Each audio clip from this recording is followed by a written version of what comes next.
Hello, everyone, and welcome back to another episode of Caring Conversations. I'm your host, Rachel Hill, here at Foresight, joined, as always, reunited, and it feels So so good. good. Yes!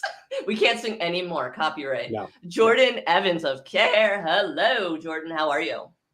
I'm great. I'm glad to be back. I'm glad Yeah. to be back into the swing of Wednesdays. Like my heart has been sad from 2 to 2:30 every Wednesday. And I look sadly out the window thinking Yes. about you, Rachel. So now we're Yes. back and we are kicking off the first episode of the new year with an awesome topic. What are we diving into today? So what we're talking about today is we are talking about what our Careforce looks like. So we're diving into the demographics of our Careforce and what are the issues that face our heroes and the things that make our Careforce who they are, and why it's important to look at who they are with the lens of the issues that are facing our Careforce. So I dug deep and we all read this article that was published exactly a year ago in February of 2022. If you would throw it up.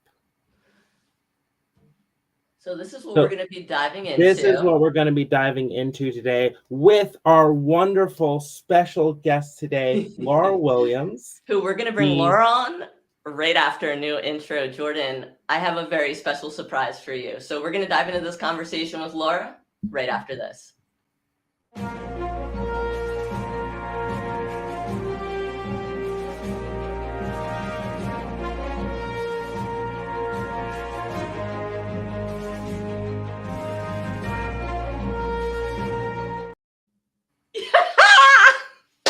Are you ready? Are you pumped up now? I love that. That was really great. Wow. I am stoked. So just real quick before we bring Lora on, I did not show that to you. This is your first time seeing it. I absolutely love it. It gives me such a laugh. It's amazing. I mean, spot on with you. I look all right, but I can't hold a candle to you. But yes, I'm so happy it's here and we have our intro. That was amazing. I'm so happy about that. Now we have to continue this for forever. Yes. So that I can always look at that. Oh yeah, we can never quit. So let's bring on Lora, the CEO and founder of the Williams School for Excellence. Happy to have you back, Lora. How are you? Yes, I'm excited. I so love that intro so much, though. I have to say that. I'm like, I want my own. I'm just saying, but I'm so excited to be back with y'all. Thanks for joining us. Nice to see you. Yes. It looks so much like me. Yes, it does. And Rachel, I have the curls going. I'm just saying. It's better than those AI animations that everyone is doing. I know our animator knocked it out of the park, my friend. That's pretty impressive. So, as we now know what we look like as cartoons, what does our Careforce look like? So I'm just like hit you with this stat right out of the gate. Apparently 4 in 10 of people working in long-term care are women of color. Yeah. That's huge. That's a very big number. Lora, Rachel, what out of this article really fascinated you the most? And like, I mean, a lot of this, as we work with the Careforce so closely, like we looked at this and we're like, yep, that tracks. But is there anything that shocked you? Oh, good question. Lora, I want to let you dive in first. I know you are so entrenched in this. This is such a big part of the work that you are doing to elevate our Careforce as well. So I want to let you take it first, and I have a few things I want to share. Yeah, absolutely. Yeah, thank you. I'm excited about the topic in that we actually have a research article that is actually pointing to something that we all kind of knew, right? Like I've been in the workforce since I was 16. And the landscape of how that looks, it's I'm just excited. And it's a recent article, right? So it can't even be disputed. Like, I'm just excited about the facts. What surprised me, but also affirmed what we all suspected is the job safety, the pay that is typically given based on the demographics of people who are serving seniors in this capacity. So I'm glad that, again, that it's like in our face, and hopefully this discussion can cause people to think about that and also challenge some foundational things that we've done over time. So that's one of my aha moments. I love that. And yeah, and I think for me, you know, no, I don't find the number staggering. Obviously, my mom was in this field for over 20 years. And, you know, we're going to get into this a little bit next week, in next week's episode, where we're talking about immigration and some of the people that she worked with. She worked with people from Haiti, and she worked with so many people of color. So just to back us up to the number, no, absolutely not shocked at that. And you know, I also want to, you know, agree with what Laura said, which is that you can't dispute this. This is really fresh and new. This wasn't written 10, 15, 20 years ago. Exactly. And I think that's important. I think what we want to do here today, you know, and Jordan, I'll let you chime in here, is really just sort of help people navigate this landscape and understand who they're working with, because I think there's so much fear in a lack of understanding, no matter what it is. Mm-hmm. And I think when you can connect better with the majority, clearly, again, the numbers don't lie, with who the majority of your care staff are, that's huge. It's going to create better culture, a better work environment. And I think that goes all the way back to, you know, what Charles Turner, you know, your CEO, was saying, Jordan, which is, it's all about culture. That's what helps retain your staff. And I think a huge part of that is really seeing them for who they are. Exactly. Oh, that's so good. Well, I had to say, what was shocking to me is I have worked in healthcare all of my career, and I didn't realize that this like demographic, these proportions are specific to long-term care. Like hospitals and acute doesn't look like this. It's specifically long-term care that looks like this. And you know, going back to culture, I you know, then I asked the question, why do we need to know what our Careforce looks like? And so many people watching this episode are like, this sounds really political. Why do I need to know this? And you're right, Rachel, it goes back to culture. But so in thinking about creating a culture of inclusiveness and community, you can't have culture without having people that, well, you can't have culture without knowing the culture that people come from. Yes. Sorry. Yes. Go ahead, Jordan. Sorry. Please. Like a great example of this is one of the roles that I had from a previous organizations was training their directors in long-term care. And one of the questions of the director was, what is your like best advice for working with my staff? I'm like, knowing your demographics of your staff, because of their culture, their code of conduct. Every culture has a language in which it speaks. What people may find, in which I think we talked about this on our last conversation, is that people of color are loyal. They're loyal to a default. If they trust you, they will be there. And number one, we also are groomed and we're taught to be caregivers of our elder person. So I'm not surprised that it's long-term care that we're hitting a high number, because I believe based on our culture, and that's actually why I even decided to be a CNA, was because I wanted to take care of my grandparent. I wasn't thinking about a career. I was 16 years old. I wasn't thinking about a career. I was thinking about, I need tools to be able to care for the person I love, because at some point she's going to need me. But if you ignore their thought process, and I love the way Rachel said, like, if you don't see them to understand, like, you're missing it. You're missing the value, you're missing the jewels that you have within your organization. Yeah, I wish I had more words. That is 100% what you need to do. there you go. Leadership training from Laura Williams for Oh, free wow. right here And, today. and I want to back us There you up a go. little bit, right? Because it feels like, what we're talking about can feel so intangible and so out there. And how do we even start, right? So again, I think it just comes down to, I was having a similar conversation like this for an upcoming podcast episode that I was working on here at Foresight. And it's the little things. I mean, we have Google at our forefront. Where can you connect? Where can you have just these little nuggets, like to talk with someone else about and have a shared experience? You come from two different worlds, but that doesn't mean you can't coexist and work together. So I think it's the little things, not necessarily grasping at straws here and at the big picture. You can take small steps, and it's not daunting, and it's not something to be afraid of either. Sometimes it can be hard to have that conversation though, because you know as leadership what that conversation is going to lead to.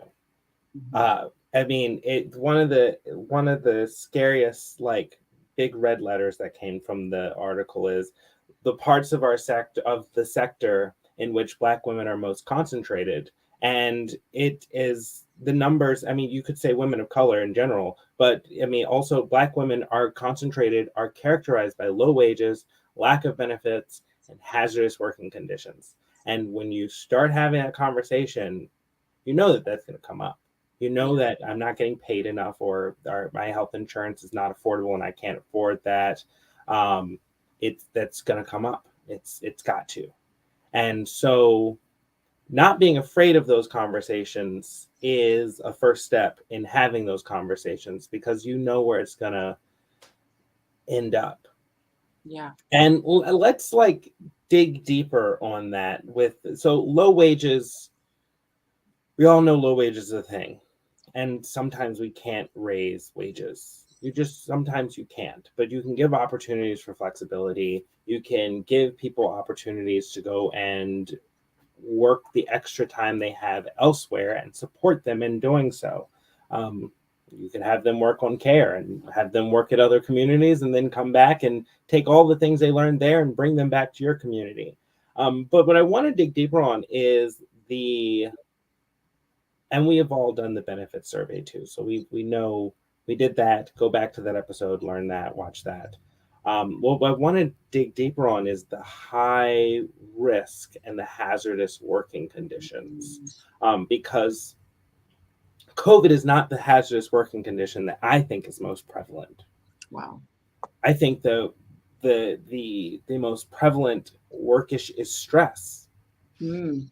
Working in an understaffed unit, having people that need you and you're not able to help them, and being overworked weighs on you.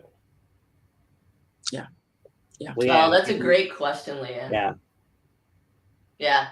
It's tough. I think it's to address your question, Leanne, I think it's about removing the fear, right? And having these uncomfortable they're uncomfortable. Period. That's all there is to it. I just watched this great movie, which I feel like should be required watching for everyone to kind of understand culture and race relations. It's called You People.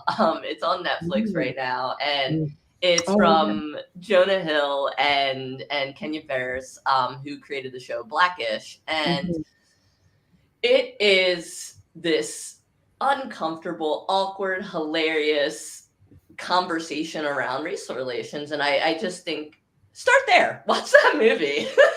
Let's back up. Let's do something like as simple as throwing on your Netflix and just trying to understand culture, someone else's culture. I think there's steps to be made. And I think there was a comment about wages that popped up too. Okay. Yeah, making wages public. It's a sticky situation. So New York has made the requirement of making wages public, and I think a few other states have too. And that's a sticky one. I've had this conversation with many people, and some are, let's do that. And then some are, but I mean, it's really hard. It's a hard thing to talk about because, yes, of course, in an ideal world where everything is fair, we want to share wages. But we all know of communities that are bringing people in and bringing them at a higher rate than your oldest employee or than your longest term employee because you just need to get them in the door. We need to keep them, so let's just pay them more. And I hear all the time that wages are just not high enough. Wages aren't high enough. I could get paid more at Applebee's. Yep. Um, but Yep. that's one. I mean, those are the things that characterize our industry right now. Well, I think And it's too, Jordan. It's about providing that path to upward mobility if that person wants it, right? That's another thing that the article touched on, as well as leading to a path of how do you get to a higher position where you can make more money? Where's the education? Where are the resources for Yeah. that too, right? And I feel like it's not always, yes, of course, pay is a huge issue without a doubt.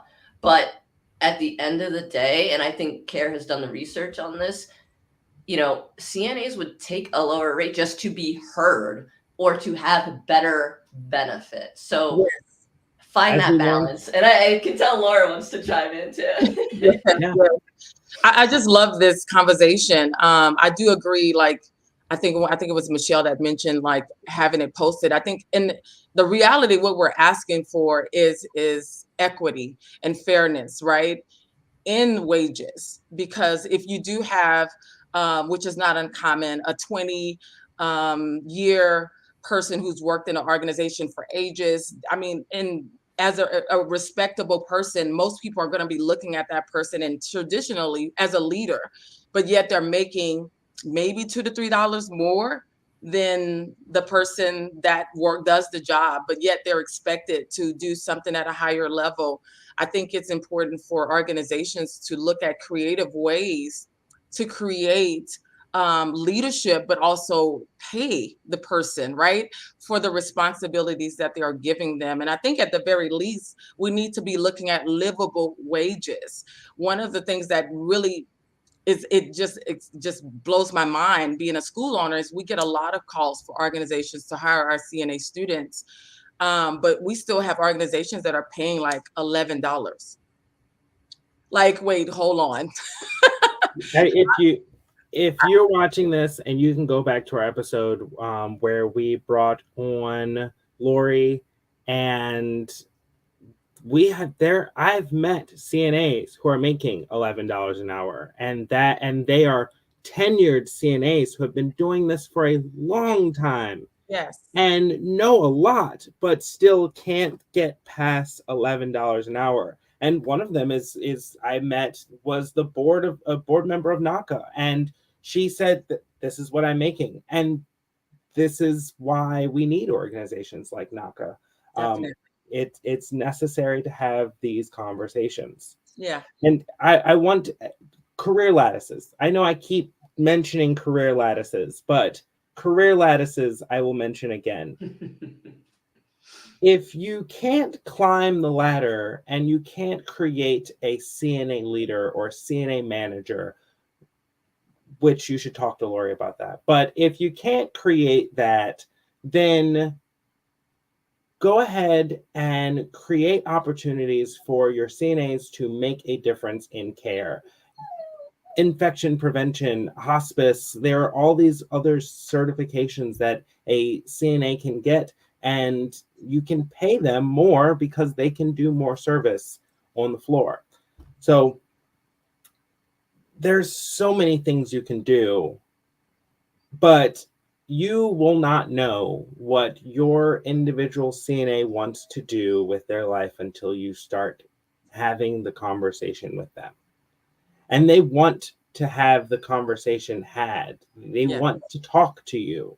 Yes, definitely. I mean, the solutions that we're talking about and the issue, the answers lie within the Careforce, right? It's I think part of the issue is that we have a disparity in who's making the decisions and deciding these things versus the persons that's actually on the ground doing the work and totally understand what's happening. And that's where the conversation has to be had. It's like literally combining the two. It doesn't mean that this leader doesn't need to be a leader. It just means that you need to come to the floor and connect to the people that's doing the work so that you can have tangible solutions, which ultimately is going to take care of your bottom line. I think that's the problem, is that people not realizing that the two connects and they benefit the other, right? Like if I take care of my Careforce, I understand their culture, I understand their pain points, right? And that's what we talk about with businesses. What are the pain points of your customers? When we are marketing rooms, we want to understand what that family member is hurting, what needs they have, so that we can create an experience to let them know that we are the place that their loved one should be in. And we talked about this on the last one, but we're not even putting like any type of effort in doing that to even a little bit in our Careforce and understanding, oh, she's grandma, like she's taking care of the grandkids. Her son just got in an accident, so she's having to take care of that home. Like if we really understood the struggles that our Careforce is having, we are able to. I don't think we should let organizations get off the hook when it comes to wages. I think we need to understand that if you take care of your people and understand them, they will take care of you and you will be able to retain them, right? So you have care coming in and swooping in and taking care of these individuals. You have Shift Key, you have all of these flexible organizations who are offering a better wage and also an honorable workplace environment where they're listened to and heard. We're going to constantly have shortage, right? Because we keep doing the same thing over and over again. So I can go on and on. So then how do we start doing something different, right? So I want to back us up, right? When we talk about leadership making the time, where does that come from? Where do they grab that time from? How do they start to manage that? And let's just start there, because I think that's even the first thing. It's like, okay, they don't even know where to block off time to try to understand their Careforce. Yes, definitely. I mean, one tangible thing is you can do something as simple as an anonymous survey, right? That's pretty like simple. I think at the very least you can start there, and at least you've gathered some form of data, and everybody's encouraging people to share anonymously, like what is going on in the environment, what are the pain points, whether they don't feel heard, what are their challenges in their personal life without them being identified. And that can definitely start them having and creating, like, let's have a further conversation. Let's just pick one thing on this list that, you know, most people are saying we need, and we're asking for a solution. And that's going to build trust, and that's going to build momentum. Like once you like fixate on this one environmental situation, which was my tactic, like that was my tool. I listened, I sat with people, and I think we all can agree, we can all say we don't have time. I'm just saying, I'm just like I could say this all the time, but I make time for the thing that is important to me, right? And I will move things around to ensure that I am fully present in the moment that I need to be. We all have the same 24 hours of the day. I think we have to kind of put aside that excuse, or even identify a manager that can spearhead that while other things are happening in the community that needs your attention. But one of the things I had to do was I had to put down the paperwork, and I told my supervisor, which I always mention him, James Lee, because I feel like that was one of my best experiences of having two people align on this. And I talked about that last time, that we actually sat down and gathered data to understand our workforce. And since we couldn't change the pay because it wasn't our decision, even though we were advocating for that in the background, we can at least see how we can elevate the people within our community. And we retain, y'all, like our turnover rate, like we retain them by doing that, by doing the tangible things that we could do, because they understood that we understood them and that we were working towards those things. So I think even a survey answering some of those pain points can start that conversation. And pick one thing. Let's just pick one thing as a team And I think it's a team effort when you have a misalignment from, the ED, for instance, to the HWD, the Health and Wellness Director, or the Director in Nursing. Your workforce, your care force are going to recognize that. So we need to unify on that one effort, and let's work on that for 6 months. Let's see what we can do to turn this thing around. And I think you're going to see some immediate changes in how much they buy into you, your organization. What can you do as a caregiver? So, like, let's say I am the 7 to 11 caregiver. I almost never get seen or heard from because I'm not there when everyone else is there. No pizza party for you. Right.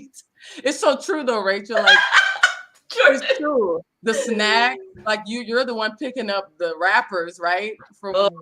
Like, let's be honest. I think that's a very good question, Jordan. I think number one, that what I saw in my industry, and I've done overnight, when I had my daughter to save on daycare and things of that nature, is showing up in the meetings. I think it's so easy to say, I work overnight, I don't have to be there. Ain't nothing happening during my shift. So we kind of excused ourselves from being present on those team meetings and those in-services because we work overnight. And yes, it is hard, right? Because a lot of times you're up all night and you still got to drop the kids off and you still got to do other things. But being present in those conversations is like top one, right? If you want to be seen, then you need to be present. Number two, for the leaders, I think this is a both and. One of the things I did is I rotated times that I showed up on the community. So there were times where I was on overnight shift doing rounds, and that's something that our team decided that we would do so that we would show presence in that shift too. And because of that, one of the shifts that I remember right now, one of my residents wandered around and all of the other staff members said that he didn't sleep at night. And this one caregiver figured out that he loved to read magazines. He had a Dr. Pepper with a snack, and she would get him to settle down because he was hungry. There was a need not being met. Once he ate the snack, he would go to sleep. But it took me coming overnight to see that she had a thing. Like she figured this thing out. And she was literally employee of the month. Like, I was like, hands down. I'm like, and I'm asking her, like, how did you figure this out? Beyond just saying, but what did you do to get to the root of why this resident wasn't sleeping at night? But I think it's a both and always, right? Show up as a CNA, be present, schedule time with your boss to share, Talk more about that. Yes. Schedule time with your boss. Yes. Because I think so often we are told, caregivers are told, just keep doing your job, just keep working, someone will acknowledge you. Or we're told someone will acknowledge you, you'll get your pat on your back, like, you just keep doing it, just keep going. Just keep doing it because it's for the residents. The residents. Take care of the residents. That's what you don't need a good job because that is your good job. Yeah. No, I need a good job. Yes, that recognition. Jordan, you and Laura both. I was just thinking about that. You both touched upon that. I love that. So, absolutely. Schedule time with your boss. Yes. Yes. Just say, hey, I'm feeling unrecognized. So as my mother or my father, one of my parents used to say, closed mouths don't get fed. Hey, come on now. That's a cultural statement. I think it's cultural too, Jordan. We're groomed to just put our head down and work, but this is a cultural thing, right? I would get, compliments, and I would see staff that they work hard, they don't say anything, they don't complain about anything, but that is a cultural behavior, right? And it's ultimately complemented in healthcare because if you work overnight or evening shift, even the evening shift, right? We get 2 hours of a manager, right? You buckle down and you keep going. Right. It's usually the AM staff. That's the lead that's talking and saying, hey, I found this, I did this. But once you get to those other shifts, typically people are just coming in and doing their work. And I think that's a cultural thing that has to be understood And it does take the leader to also acknowledge that the reason things are not breaking during the shift is because people are working and taking care of their residents. But I do believe in the importance of scheduling time with your supervisor, because like I gave the example with the young lady, I wouldn't have otherwise knew that if I wasn't doing the overnight shift. Mm. Like if she wouldn't have told me, which I'm sure another caregiver told her that this was an issue and a concern, like if she wouldn't have made me aware that, hey, I found a solution for this resident, I would have never acknowledged her work and her thought out, like how she even got to the point of finding a solution for this resident, which ultimately benefit his overall well-being and health, right? Because now he's not sleeping all day when he should be eating and engaging, right? So she benefited him significantly. Then we were able to replicate that with other caregivers. Hello, like that one act of thinking beyond my caregiver, my friend told me that he always is up, her going deeper than that created a whole solution for this resident that benefited his well-being. And it comes down to communication, right? Like there's a couple things that are standing out to me as we kind of come up on time here, is that one, recognition. Definitely. So let's walk away with that. Communication, 100%. And then understanding, not to get like all kumbaya here and like John Lennon Imagine, right? I mean, come on, there's things to work through, right? But I want to bring us back to the whole reason we wanted to have this conversation, which was understanding the culture. And, before Jordan and I kind of do our wrap-ups, Laura, I want to let you have the last word again of, speaking to understanding a different culture and some things that maybe, again, should be understood, or reiterating your previous points, because I thought that was really powerful. Definitely. I think it's most valuable to understand that like a good percentage of the workforce is people of color, and they come in with cultural values, right? A language in which they speak. And that is like your sauce, man. Like it's your sauce, because once you understand the Careforce that's in your community, in your facility, in your organization, and you understand them to the point of movement and making change, it takes care of everything else. I think that's the point people have to hear. Like you're not taking away from what the purpose of a caregiver is, right? You're adding to that environment because you have a person who's seen and heard and understood, and your residents therefore are going to be taken care of, and it's just going to be a valuable environment. If you overlook that, then you fall into the trap of treating everyone the same, and in reality, none of us are. It just is what it is. It's just this old timey leadership that we should, be like, that's just not how we do life. We have different circumstances.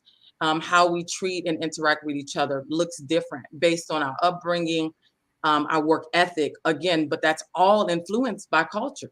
That it is what it is. So, and if you don't, understand the culture, then guess what? That culture is coming into your community, and those things may clash because people are not understanding how each other speaks, rather if that's verbal or nonverbal. I love it.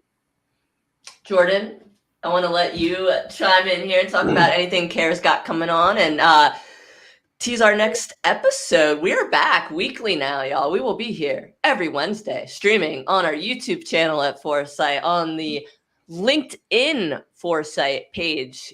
You guys are stuck with us. I hope you like us. We're here. Well, what I want to talk about briefly is on February 7th, we have an article coming out about what we learned from our Hero Love journey and unpacking what the conversations really came, what really came of the conversations. And one of the biggest things that we talked about is elevating what it means to be a caregiver, and us meeting them where they are. Because right now, our industry's expectation is here, and they are professionals. I mean, this article is just facts. There are a majority of our workforce in this industry are women of color, and these women are strong. These women are professional. They're coming in every day with solutions. I've seen CNAs do things that I'm like, what doctor could have thought of that? These are amazing women, and we should raise our expectation. And so my last message is I wear this shirt because I love the company that I work for. And the reason I love CARE is we are dedicated to elevating what it means to work in this industry. And so if you are a caregiver, if you are a community, join us in our work to elevate, to understand our caregivers and elevate what it means to be in this industry so that we don't have articles saying, yes, there it is right there. Hey, follow up reading again to directly in line with this live stream right now, like follow up reading to that of understanding your Careforce. So that's awesome. Thanks, Leanne. So yeah, let's elevate what it means to work in this industry. Let's not have another article like this talking about what characterizes this industry, and let's make it a wonderful thing to be proud of. And that's what I'm saying, and I'm sticking to it. Whew, I love it. Say it louder for the people in the back. Guys, thank you for joining us. Again, Jordan and I are back now weekly streaming. Lora, thank you for your expertise and your input and for making time for us today. This was wonderful. Guys, we're signing off. We'll see you next Wednesday. We'll catch you in the next one.